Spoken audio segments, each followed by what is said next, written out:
अपने ईमान को ताज़ा कीजिए और आज अपने दिल में ये बात बिठाइए कि मैं सबसे मोहब्बत करूंगा। कहिए इंशाअल्लाह सबसे मोहब्बत वाली बड़ी शख्सियत एमडी फिरोज साहब हमारे दरमियान में है।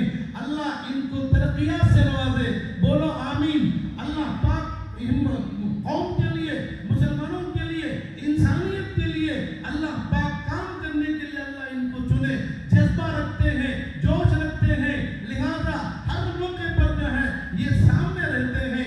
उनकी काविशों से, उनकी रहबरी से, उनकी रहनुमाई से जो है आज ये मदरसा अल्हम्दुलिल्लाह उनके ख़ास बिलखुसूस शागिर्द होने की वजह से मुफ्ती मोहम्मद रफ़ी साहब दामद बरकातहुम ने जो है इन तमाम चीज़ों को संभालते हुए हज़रत की आमद व रफ्त पर क़ियाम करते हुए हज़रत वाला की जो है खुसूसी नसीहतों को, अनमोल नसीहतों को जो है समझ कर ये इदारे को जो है इतना ऊंचा इदारा और जो है इतना बड़ा जो है इदारा बनाया है। अल्लाह से दुआ है कि अल्लाह तबारक व तआला की मोहब्बत है। लोग मोहब्बत को समझ नहीं पाते। मैं बताना चाहता हूं कि मोहब्बत का ताल्लुक ईमान से। को सलाम करे, मामी भांजी को सलाम करे, भांजी मामी को सलाम करे, सास बहू को सलाम करे, बहू सास को सलाम करे। और